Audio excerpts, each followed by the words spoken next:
Anda kembali bersama kami di Kompas Malam, saudara, masih bersama dengan Prof. Hipnu dan juga Pak Herman sebagai pengacara dari Bribka Riki Rizal. Saya ingin ke Pak Herman. Tadi Prof. Hipnu sudah mengatakan soal ada kemungkinan dibukanya motif menjadi hal yang penting. Tapi perbedaan kesaksian antara Eliezer dan juga antara klien Anda, apa yang menjadi perbedaan yang hanya klien Anda bisa sampaikan, Pak Herman?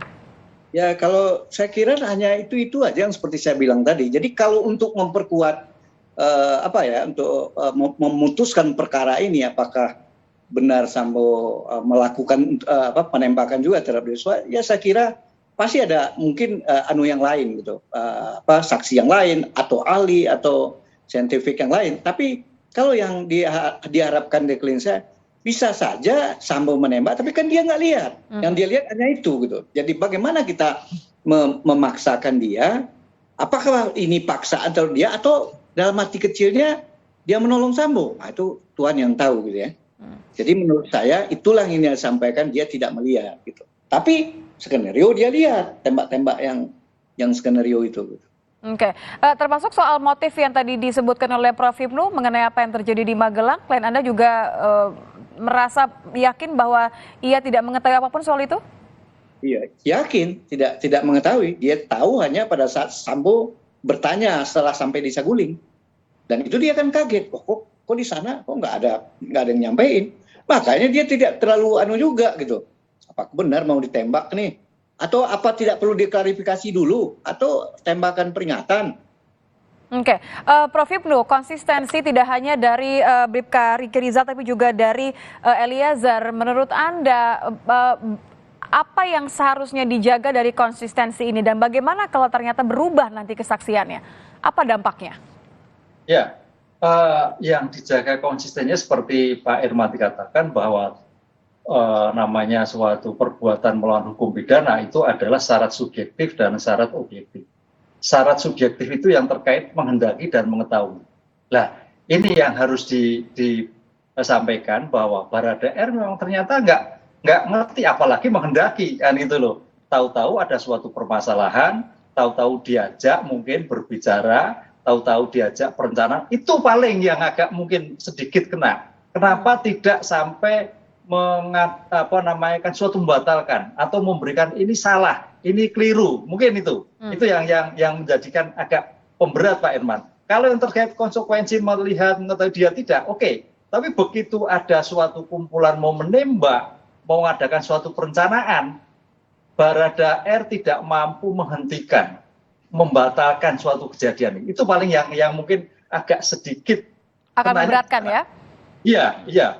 Karena namanya suatu perencanaan kan, apalagi di informasi yang kita dengar kan ada beberapa orang tahu lah. Ketika tahu ini, kalau ada suatu sifat menghendaki adanya suatu menghentikan, itu luar biasa. Atau Baradae berusaha untuk menghentikan, itu suatu nilai yang positif gitu loh. Ada tidak kan itu loh. Apakah dalam tekanan ataukah ada ketidakmampuan? Nah, ini nyoba ini Pak Herman, kalau ada ketidakmampuan untuk menghentikan, ketidakmampuan untuk melawan karena itu atasannya, itu juga bisa masuk suatu yang sangat meringankan.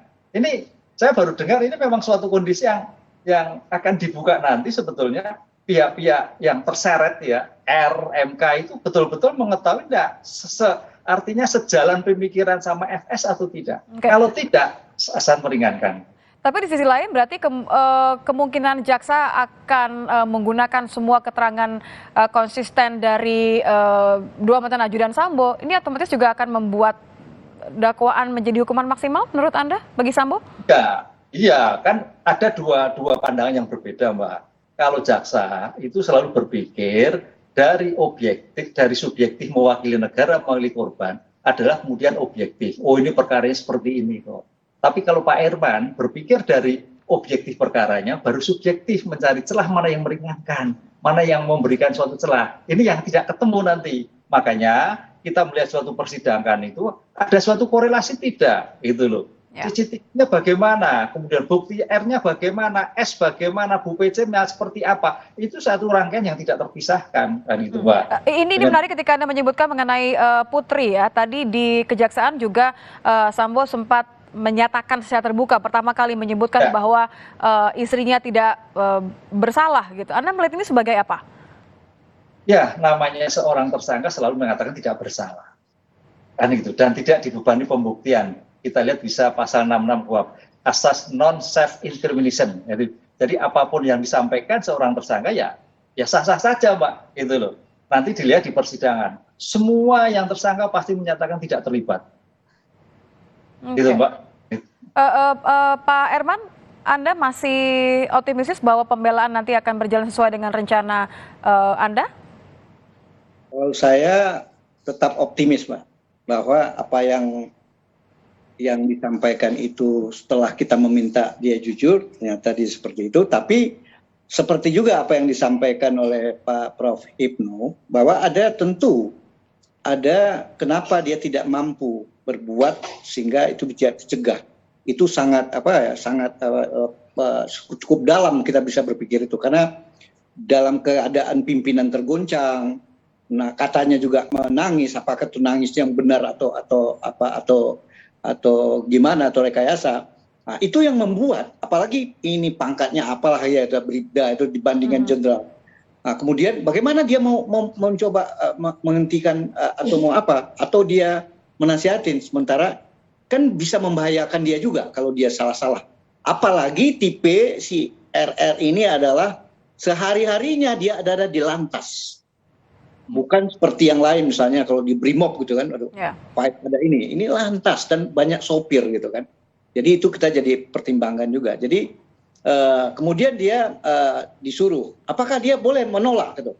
Kan karena dia masih berpikir, apakah musuh langsung ini bisa aja dipanggil, mau diklarifikasi misalnya kepada Richard gitu. Jadi masih dalam pemikiran yang bercamuk, dalam ini benar apa tidak kejadian pelecehan itu. Tapi Anda nggak khawatir ya Pak Herman bahwa nanti akan ada keterangan dari misalnya dari Eliezer atau dari tersangka lainnya yang kemudian berbalik akan memberatkan klien Anda? Oh, kalau saya kira itu hak masing-masing. Kalau dia menyatakan melihat, yang jelas kan berbeda. Apakah si Anu ini dianggap pelaku? Pelaku apa? Pelaku membantu, pelaku peserta. Ya, kita akan bertarung di sini gitu. Pertarungan hukumnya gitu kan. Udah jelas dari awal dia menolak. Cuma ketidakberdayaan coba kita lihat pasal-pasal tertentu di di KUHP. Orang yang tidak ada pasal yang dia diperintah, pasal 51. Ada pasal keterpaksaan yang tidak berdaya. Bukan secara paksa tapi secara psikologi. Oke. Jadi target Anda apa?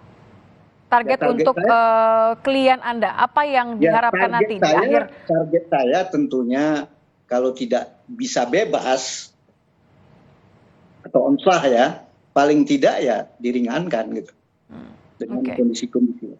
Paling tidak diringankan. Terakhir kalau begitu untuk Prof. Hipnu, kalau Anda melihat dalam kondisinya ini kasar saja, tentu nanti jalan persidangan pasti akan ada banyak dinamikanya.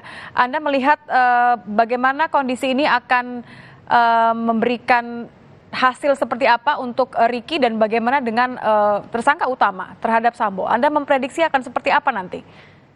Ya, prediksi saya saling menghindar dari dakwaan. Saling menghindar dari tuduhan. Ya, karena bagaimana juga masing-masing ingin melepaskan dari jeratan hukum yang didakwakan oleh jaksa. Itu pasti. Sehingga makanya ini pentingnya Pak Herman tadi melihat adanya suatu ketidakmampuan, karena ini penting sekali Pak Herman. Jadi ada suatu ketidakmampuan hubungan hierarkis yang begitu tinggi, sehingga tidak keberdayaan untuk mengolah, ketidakberdayaan untuk tidak menuruti, ketidakberdayaan untuk tidak melaksanakan atas suatu perintah. Ini yang menjadi kunci. Sama seperti Barada ya kan? Kan juga seperti itu kan, sebagai justice kolaborasi itu juga karena tidak menghendaki kan. Ya, gitu. Hanya diperintah atasan begitu ya? Diperintah, dan perintah tapi tidak menghendaki. Ini yang saya kira model itu akan dikembangkan oleh tersangka-tersangka yang lain. Dan itu kalau memang bisa, saya kira sangat bernilai positif Pak Herman. Karena ini hubungan kekuasaan hierarkis kan. Sehingga bukan hubungan yang linear tapi hierarkis. Sehingga ada ketidakperkasaan, ada keterpaksaan itu menjadi sesuatu yang utama. Adanya sesuatu yang terpaksa, adanya sesuatu yang sangat emergensi, membela pimpinan, kemudian tidak mampu untuk mengikuti jalan pimpinan. Nadanya sama untuk semua tersangka berarti ya? Ya, karena ini masuknya sebagai nanti alasan pemaaf. alasan pemaaf. Jadi masing-masing itu tidak mampu karena tekanan yang begitu tinggi oleh pimpinannya kan itu. Oke, kalau semuanya kemudian akan mengajukan pembelaan ini, lagi-lagi prediksi akan pembelaannya fokus kepada ketidakmampuan untuk melawan perintah, berarti semuanya benar-benar akan memojokkan tersangka utama, Verdi Sambo. Tampaknya seperti itu. Iya, sebagai pelaku utama Verdi Sambo kan itu sudah jelas gitu. Sehingga semua yang dilakukan adalah Verdi Sambo. Betul Mbak Nit itu. Wah, Oke. keren. Jadi Iya. ada kemungkinan bahwa hukuman maksimal ini akan dikejar terus oleh jaksa ya? Ya, ya, karena apapun yang terjadi karena jaksa juga diawasi oleh publik. Ini ancaman hukuman seumur hidup atau mati itu suatu yang sangat ditunggu-tunggu kan gitu. Karena ini korbannya juga korban meninggal. Bagaimana nanti keluarga korban? Paling tidak itu di atas 5 tahun. Tapi ini yang jadi pertanyaan nanti gini, dalam persidangan itu, ini kan sudah dilimpahkan oleh Baris Krim, kemudian Polri. Besok tugas jaksa adalah membuat surat dakwaan, kemudian melimpahkan dan melakukan tuntutan. Nah, tuntutan ini apakah selaras dengan publik atau tidak? Gitu loh. Oke. Kalau tuntutannya tidak selaras, wah menjadi heboh lagi itu. Baik, kita sama-sama akan menanti nanti bagaimana Senin depan ini akan mendapat kepastian kapan sidang akan dimulai dan bagaimana pembelaan untuk masing-masing tersangka. Terima kasih Pak Herman Umar, pengacara dari Bribka Riki Rizal dan juga Prof. Hipnu Nugroho, pakar hukum Universitas Jenderal Sudirman sudah bergabung bersama kami di Kompas Malam. Terima kasih Bapak-Bapak. Terima kasih Pak Herman.